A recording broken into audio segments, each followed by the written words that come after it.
What's up? It's Dreezy, and I'm taking you down memory lane.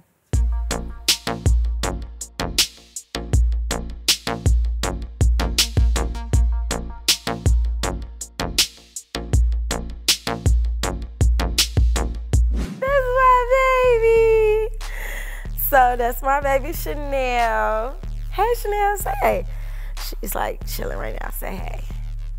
Hey y'all, what's going on? This my baby.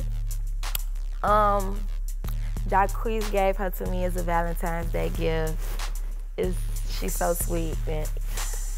She's 2 months. She's a toy poodle. She got an Instagram, follow her at Big Dog Chanel, D-A-W-G. And yeah, this is my baby. Like, she gonna be on my hip for the rest of my life, you know? We gonna figure it out. It was a complete surprise. I had a feeling because he kept saying stuff like, yeah, I got your gift. I'm like, what is it? He like, just know you gotta give it water. And then I was just hoping it was like some jewelry or something. You know, they call jewelry water nowadays. So I'm like, he just trying to be funny. Then he was like, you gotta take care of it. Then I started thinking, like, my makeup artist like, girl, he got you a dog. I'm like, no, he don't. No, Then I call him like, if you got me a dog, I'm just letting you know, like, I do a lot of flying and a lot of, you know what I'm saying? You're gonna have to help me out with this. Then next thing I know, he came in with a Chanel bag and it had my puppy. It had a purse in it, it had some Chanel slides, and it had the puppy. So I had to name her Chanel.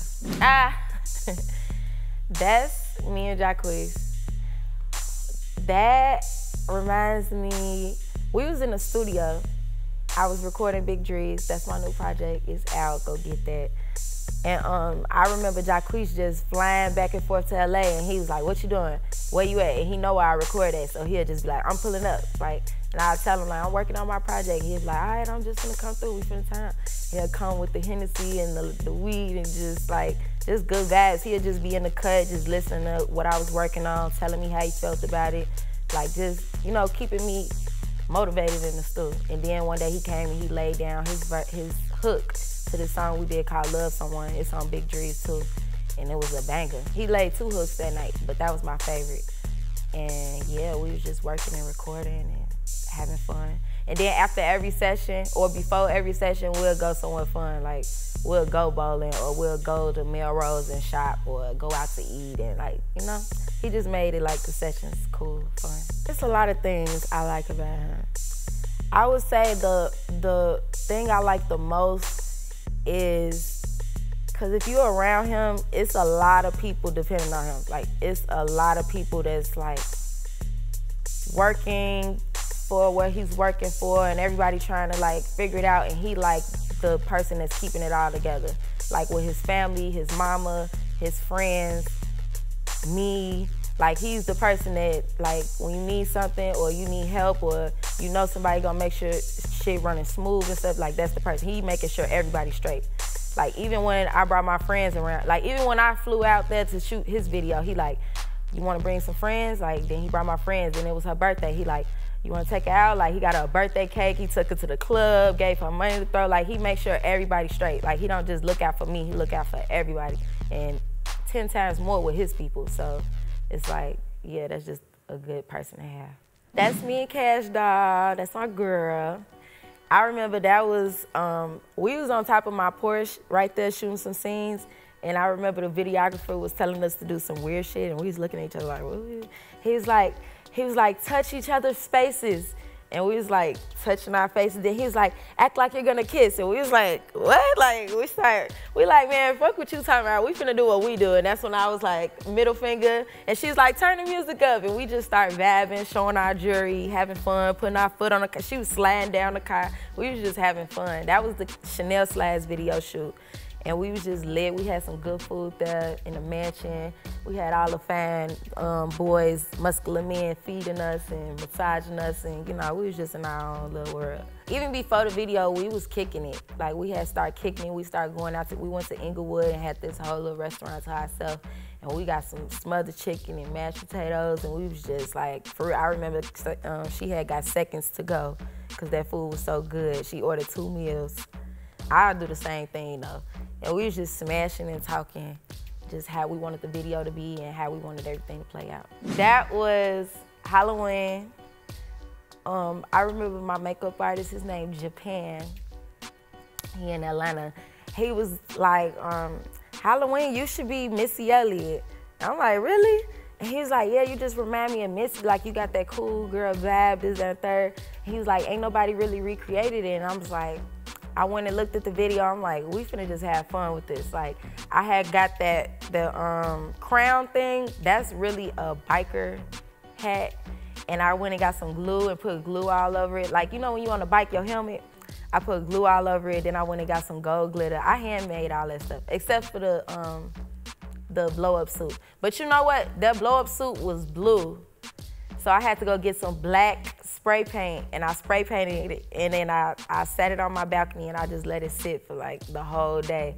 Then the next day I put it on, blew it up with air, and we went to like a studio like this, and we just shot it up. I had like a little Hennessy, we had the music playing.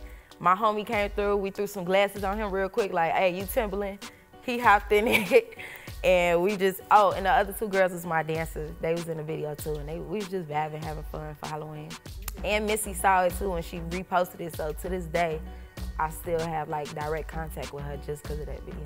I feel like she definitely rose above the stereotype of female rappers because they usually want female rappers to be a sex symbol, or you gotta do it like this, and you gotta be like this, and she just completely did her. She didn't like come with no celebrity relationship. She didn't wanna lose weight, she didn't have to lose weight, she didn't have to change her hair. She came with some finger waves one minute, a 27 piece the next minute.